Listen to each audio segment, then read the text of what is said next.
Hi everybody, in this video we're going to be talking about some special cases when it comes to factoring. So we're still going to factor normally with AC method, okay, or the area method, but we just have to keep our eye out for these types of questions so that we can get the right answer. The first type is when there's a greatest common factor in the trinomial to begin with. Okay, so for example, we have 2x squared minus 18x plus 36. Okay, if you notice, there's a greatest common factor of 2 in the trinomial. It's actually helpful if we take out that 2 in the beginning because it'll make our numbers smaller and easier to work with. So I'm going to divide everything by 2. So we would have 2 times x squared minus 9x plus 18. Okay, so in my table then, we'd have AC here, we'd have B here, that's an A. 1 times 18 is 18, because remember here's our A, here's our C, and our B is negative 9. So 18, we have a couple options. We have 1 and 18. We have 2 and 9. We have 3 and 6. And then we have the negatives, right? Negative 2, negative 9, negative 3, negative 6. So which pairs are going to give me negative 9? This last pair right here. Negative 3 minus 6, or plus negative 6 would give me negative 9. So I'm going to keep carrying down this 2 with me, okay? Because it is part of my expression. Rewrite my middle terms. And then I want to group the first 2 and group the last 2. I used hard brackets, these hard brackets right here, just to remind myself, hey, I have something on the outside. I need to carry it down with me, okay? So what's the greatest common factor on the inside of this first parentheses? That's an x, so I'm going to divide by an x, and then still working on the inside of this hard bracket. So we have x times x minus 3. How about in the second parentheses, we have negative 6. So I'm going to divide by negative 6. We have x minus 3. Then I see, oh, x minus 3, x minus 3. I'm going to divide by x minus 3. So we have x minus 3. What's left over? X minus 6.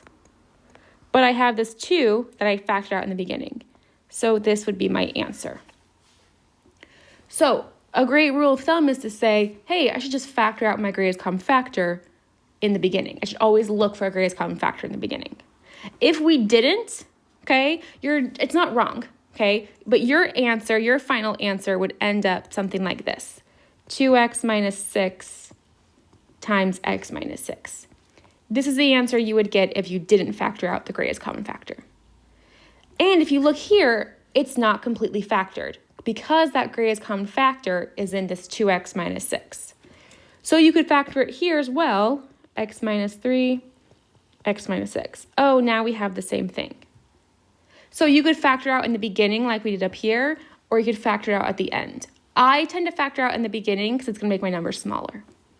Okay, but you could save it to the very end. Just don't forget. Don't forget. Okay, so that's the first type, is a greatest common factor. The second type of special cases is if I gave you this, x squared minus 36.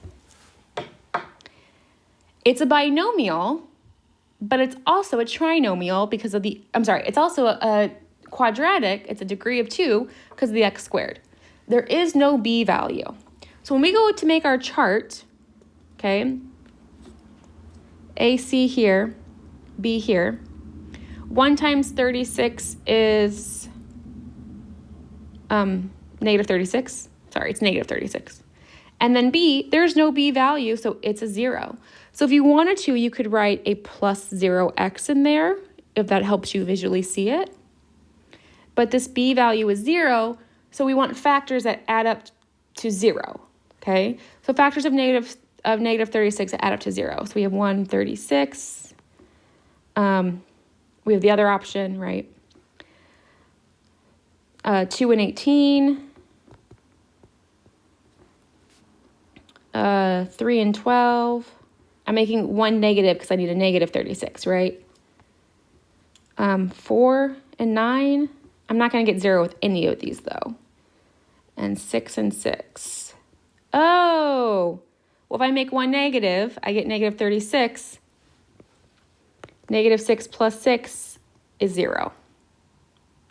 Okay, so we're still factoring like normal, but we just have to remember that when there's no b value written, it's a 0. Okay, so I'm going to rewrite my middle term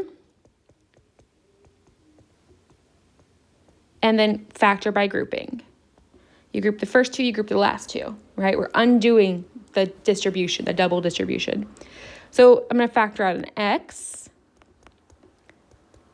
What's left over is 6.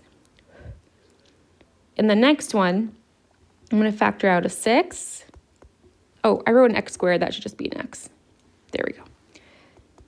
And what's left over? X minus 6. So then I have x plus 6 and x minus 6 when I factor out that x minus 6. And that would be my answer. Okay. I have two more special cases I want to talk about. The next one, I should label this one as linear term is 0. Okay. The next one kind of goes back to the greatest common factor, but this one is the leading coefficient is negative. The leading coefficient is negative. So it's very similar to the greatest common factor. So let's give you an example. Negative x squared minus 11x minus 30. If our negative, so we talked about leading coefficient before, so I want to make sure we have a clear definition. So I'm going to call it LC. Leading coefficient is the coefficient with the highest exponent or greatest exponent. Okay? So in this case, my leading coefficient is negative 1 because my highest exponent is x squared. Okay?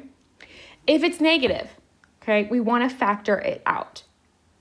We want to factor out the negative. We want that a value to be positive. It's going to make our life a lot easier. So I just want to factor out that negative 1, so I'm going to change the signs for everything, and then I could go ahead and factor from there.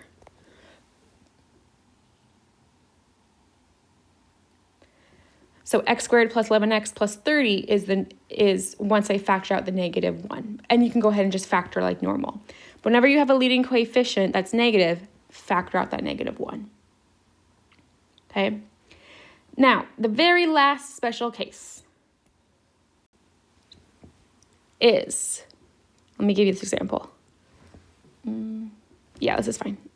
R squared minus R minus 1. Here's my AC, here's my B. My AC is negative 1. My B is also negative 1.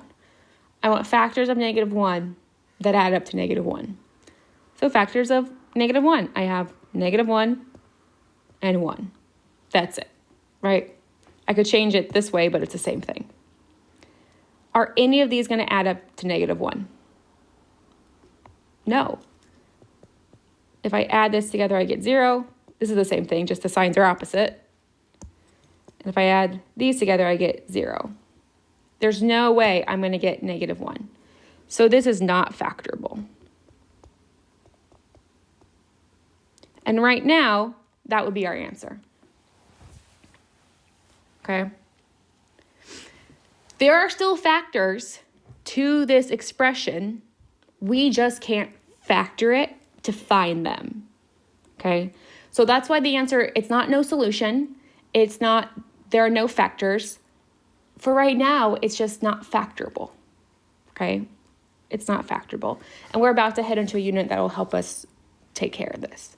But those are the 3 options, or the 4 options, okay? So we have greatest common factor. I recommend factoring out first. We have B equals 0. We have leading coefficient is negative. And then not factorable. Those are the special cases we want to keep our eyes open for.